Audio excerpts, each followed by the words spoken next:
This is Lauren Herring, and I am coming to you live on the launch date of our Take Control of Your Career podcast. I'm so excited to be connecting with you today.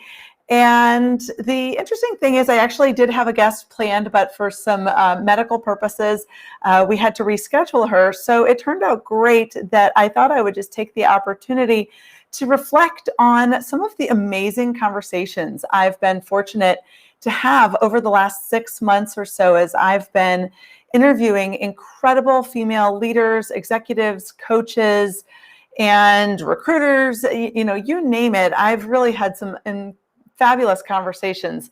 And I thought I'd highlight just a handful of the learnings that I've taken away with me and had the opportunity to reflect on myself. So I want to start out by one of my early guests, Penny Pennington. She talked about one of her big pieces of advice was saying yes. And this was interesting to me, especially because for women, I think a lot of times we are encouraged to say no because we're pulled this way and pulled that way. And so sometimes it's like our time is precious. So a lot of times we have to force ourselves to say no to things. Penny flips that and says, you need to say yes when it comes to taking opportunities, taking risks. If it scares you, if it terrifies you even more so, then that's what you need to say yes to, because that's where the learning is, that's where the growth is, that's where the opportunity is. And clearly that is something that's worked out for her in her career as the managing partner for Edward Jones. So one of the 41 women leading a Fortune 500 company. That is incredible advice and very sage to be passing along. Along the way, we had other top female leaders.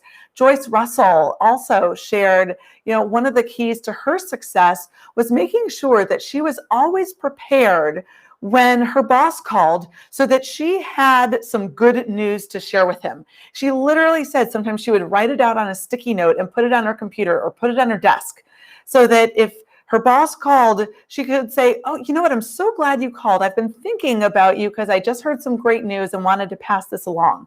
So you want to be able to be sharing good news, your successes, be able to toot your own horn. And that's something that a lot of women struggle with in terms of how do I make sure I'm promoting myself, but without bragging. And Meredith Feynman, one of our guests who wrote Brag Better, actually said, you know what? Who cares if you're unabashedly bragging? The people who are in power actually need to know about the great work you're doing. So even if it does come off as bragging, you know what? So what, as Meredith would say.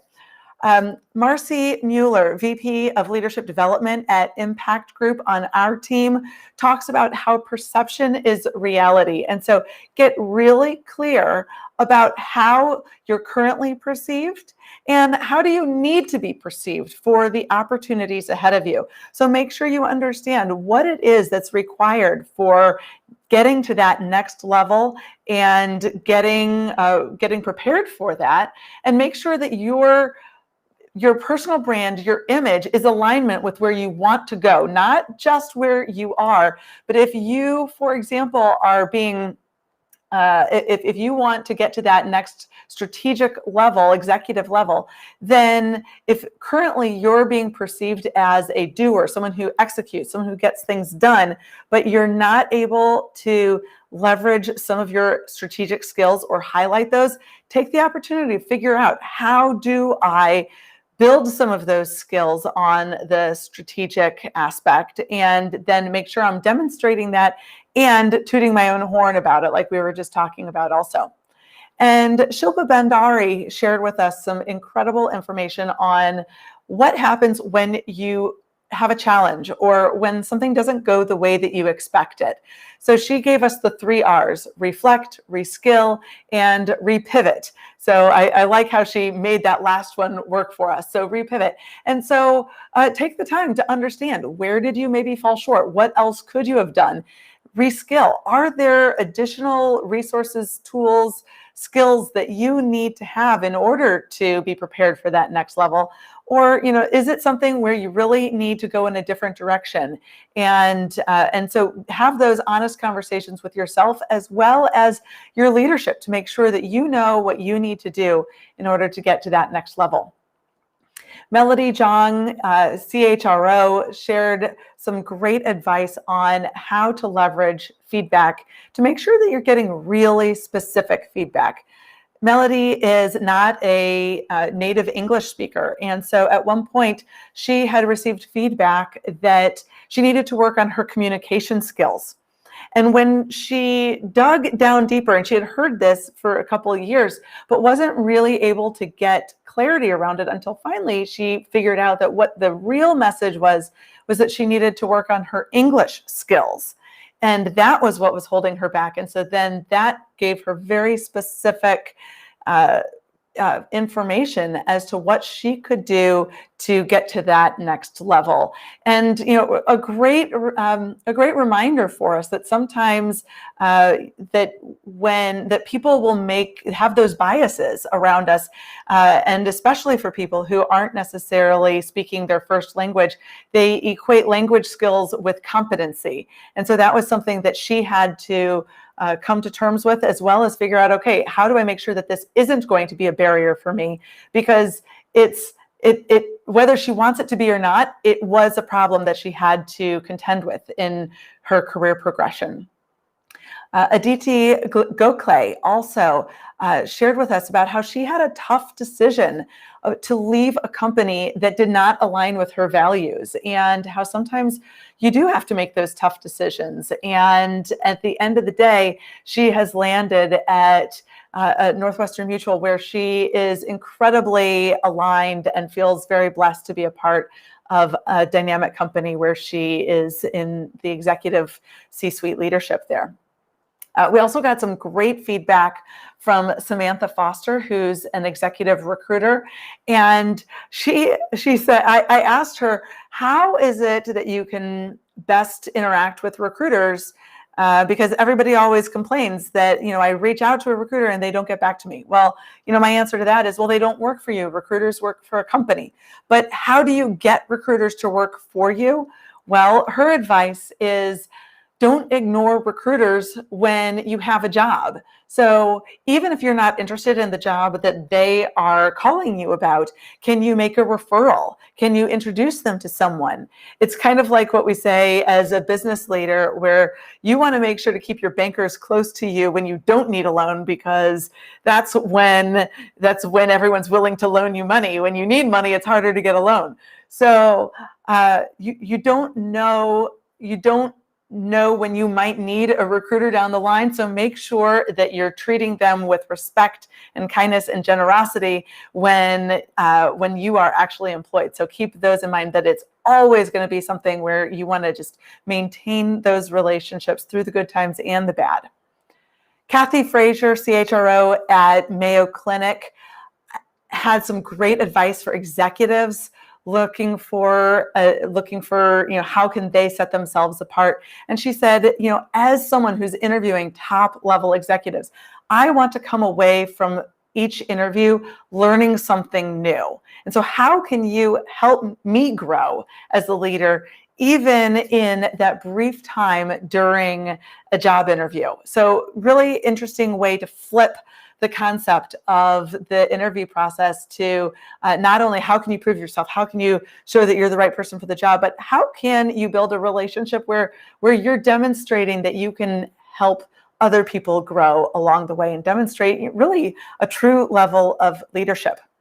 And along those lines, in the interview process, Dawn Graham from Dr. Dawn on Careers, Sirius XM host, she made it crystal clear that you want to make the hiring manager's job so easy for them when you're interviewing. So you need to be the one to connect the dots.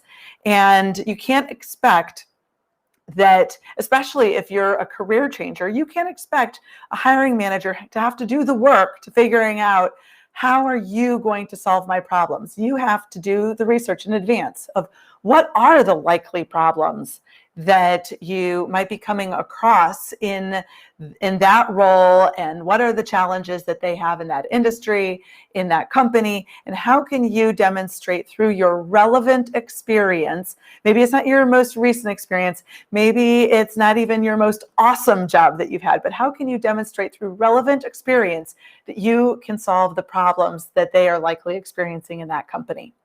And finally, Shelley Archambault, one of my favorite interviewees so far also, and just a wonderful person, and love her book as well, Unapologetically Ambitious.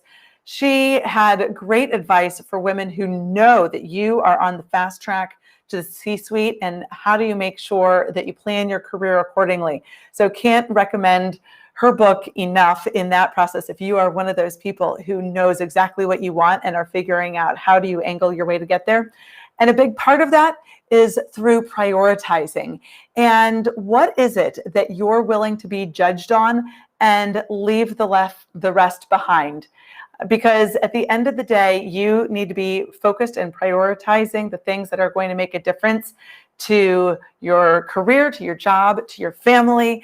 And those are the things that you want to be focusing on. And if it's not at the top of the list, then figure out how can you outsource it? How can you just maybe be okay if that's one of those things that falls through the cracks as well? So those are just a handful of the tidbits that I've learned from some of our guests along the way so far, and take control of your career. It's been an incredible journey over the last nearly 6 months, and I've been thrilled to meet such inspiring women who are not only passionate about the work that they're doing, but also passing it along and lifting other women up along the way. And that's demonstrated by their willingness to be involved in this podcast and share their advice and the things they've learned that hopefully you can grow from as well. So with that, I'm going to sign off. It's just a brief conversation here with some of my top learnings over the last few months, my top takeaways, and I hope you've enjoyed this brief version of my Take Control of Your Career live session, and that please take the time to check out the podcast. We're streaming on all the systems and all the platforms, and subscribe, like, and look forward to staying in touch. Thanks so much.